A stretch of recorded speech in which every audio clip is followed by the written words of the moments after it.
السلام عليكم، اهلا وسهلا ومرحبا بكم من جديد على القناه مع وصفه جديده اللي غادي نحضروا مع بدايتنا اليوم. كيف ما كتشوفوا اليوم غادي نحضروا هاد التورته اللي كتجي جد رائعه مذاقا ومظهرا. تقدري تحضرها في جميع المناسبات وكتجي جد بسيطه.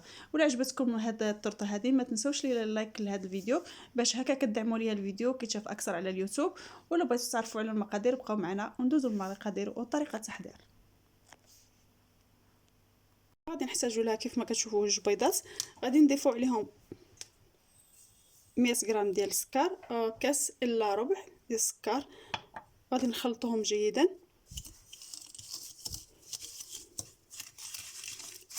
الحلاوه كتبقى اختياريه، اللي كيبغي يبغي الطرطه ديالته تكون حلوه اكثر راه كيضيف السكر اكثر.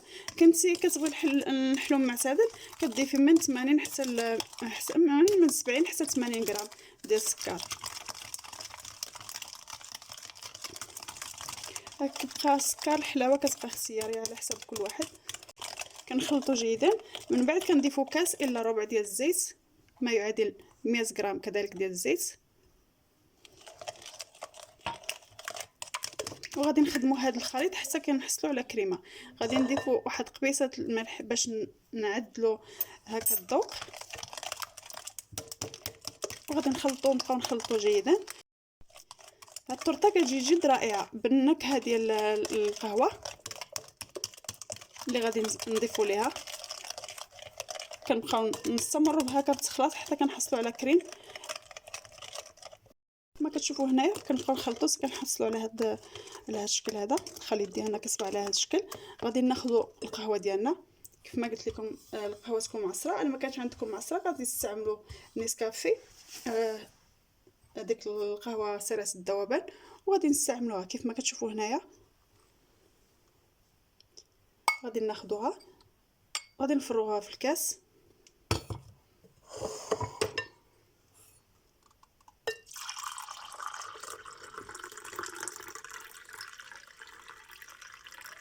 خليناها تبردات.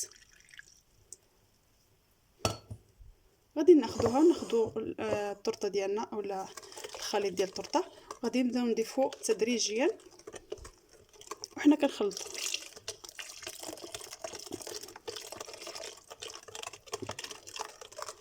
غادي نخلط جيدا هذا الخليط هذا. كما كتشوفوا غادي نستمر بالتحريك ينسجم لي البيض مع هذه القهوه هذه. على فكره ان القهوه درنا هنايا 200 غرام تقريبا هذا الكاس اللي كياخذ. وغادي نضيف هنايا الكاكاو على حساب هنايا 50 غرام ديال الكاكاو من النوع الجيد. وغادي نخلطو من جديد هاد المواد كامله.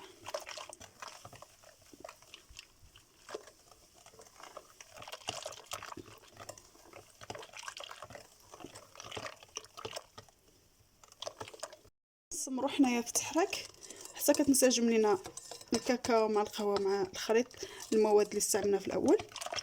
كتشوفوا على واحد النكهه عاطيه على مزويناتها بالقهوه والكاكاو. صافي كنستمروا على هذا الشكل حتى كنحصلوا على هذا الخليط على هذا الشكل هذا. كيف ما كتشوفوا حصلنا على النتيجه هذه. غادي نبداو نضيفوا في الدقيق تدريجيا وغادي نخلطوه.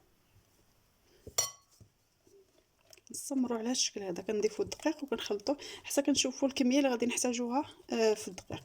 كتعرفوا بان كاين الدقيق اللي كيشرب وكاين الدقيق العادي.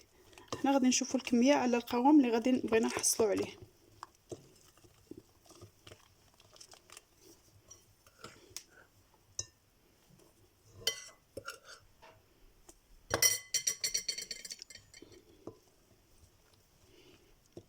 صافي كنستمر التخلاط حتى كينسجم لينا مزيان هاد العناصر مزيان.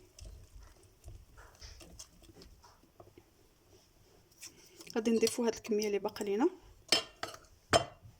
غادي نضيف هنايا خماره ديال 16 غرام.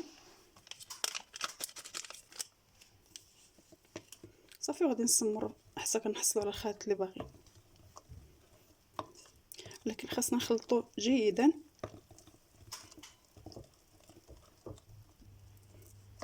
حصلنا على هاد النتيجه هذه ديال القوام ديال هذا الخليط. شفتوا كيجي على هذا الشكل هذا.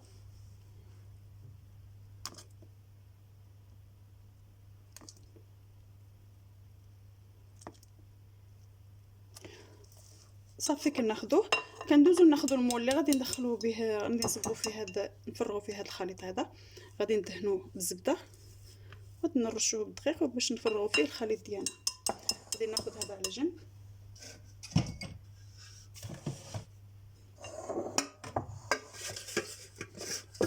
انا خديت هذا المول العجيب على هذا الشكل. صافي غادي ندهنو كامل الجوانب ديالو بالزبده، وغادي نرشو بالطحين. بعد ما دهنا المول غادي ناخذوا الخليط ديالنا كيف ما كتشوفوا، غادي نعمروا به، نفرغوه في المول على هذا الشكل هذا.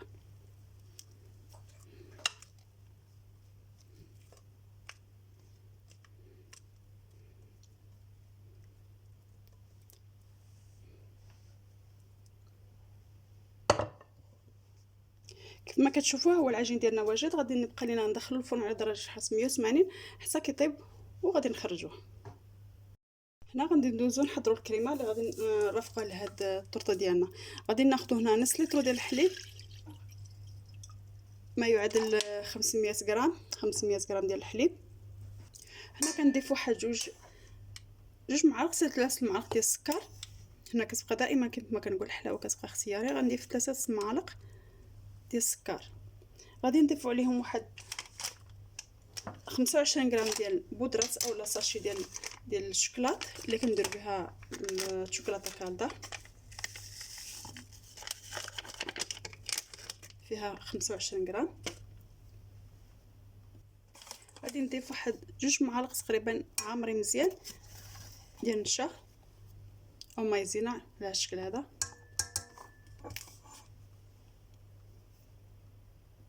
وغادي نضيف هنايا الكاكاو، تقريبا واحد 40 غرام ديال الكاكاو. وغادي نخلطوا هاد المواد كامله على البارد باش غادي نحطوها فوق النار حتى كينسجموا لينا، نخلطوهم مع بعضياتهم ينسجموا لينا مزيان مع الحليب. وغادي نحطوهم فوق النار باش هكا تعقد لينا الكريمه.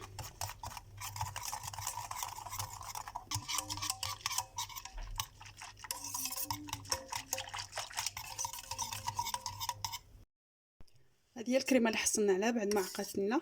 غادي ناخذ الطرطه ديالنا بعد ما ملي خرجناها في الفرن خليناها بردات، غادي نفرغوا فوقها هاد الكريمه هذه. هنايا تقطع ليا الفيديو من الاول ملي بديت كنعمر في هذا الطرطه. صافي هذه هي الطرطه ديالنا.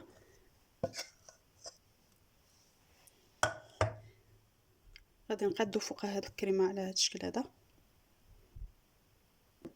كيف ما كتشوفوا هي وجدات الطرطه ديالنا. بقى لينا التزيين كيبقى اختياري، كل واحد كيفاش كيبغي يزين الطرطه ديالو. انا كيف هنايا غادي نزينها بهذا السكر على هذا الشكل، على شكل ثلج. غادي نضيفوا لهاد الطرطه هكا،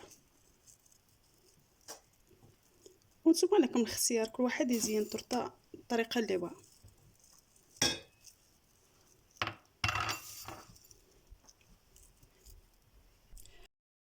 الشكل النهائي ديال الطرطه ديالتنا كيجي على الشكل هذا بعد ما زيناها. كيف ما كنقول لكم مزيان كيبقى اختياري، كل واحد كيزين على حسب الكو ديالو. كنتمنى ان شاء الله تعجبكم هاد الوصفه هذه اولا هاد الطريقه هذه، وجربوها حتى نتوما. ولا عجبكم الفيديو ما تنسونيش بلي لايك الفيديو باش تدعموا هذا الفيديو هذا وكذلك القناه باش يطلع الفيديو على اليوتيوب. وكنقول لكم خليتكم على خير، والى اللقاء مع وصفه قادمه باذن الله.